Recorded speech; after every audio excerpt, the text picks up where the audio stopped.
I have a new hobby. I am collecting stories that I can actually prove are told among the Russian people. They make them up themselves, they tell them between themselves, reveals they got a great sense of humor, and they've also got a little cynical attitude about things in their country.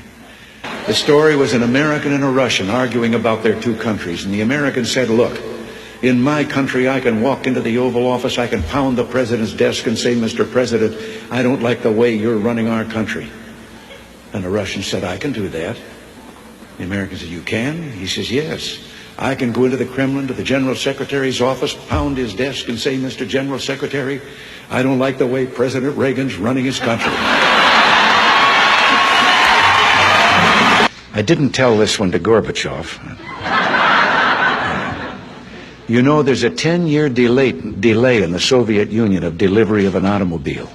And you go through quite a process when you're ready to buy, and then you put up the money in advance. This man, he laid down his money, and then the fellow that was in charge said to him, okay, come back in 10 years and get your car. And he said, morning or afternoon?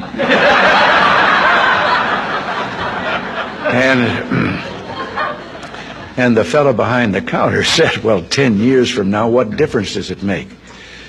And he said, well, the plumber's coming in the morning.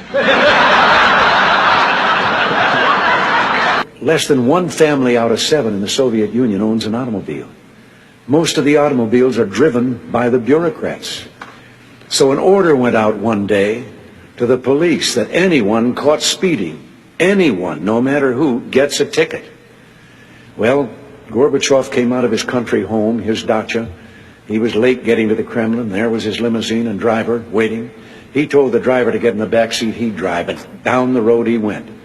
They passed 2 motorcycle cops. One took out after him. And pretty soon he's back with his buddy, and his buddy says, well, did you give him a ticket? And he said, no. Well, he said, why not? Oh, he said, it's too important. Well, he said, we're told to give anybody a ticket, no matter who it is. Oh, he said, no, this one was, I could. Well, he said, who was it? He said, I couldn't recognize him. But his driver was Gorbachev.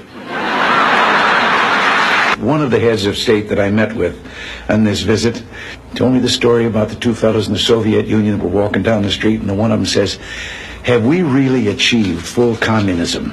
Is this it? Is this now full communism? And the other one said, oh, hell no, things are going to get a lot worse.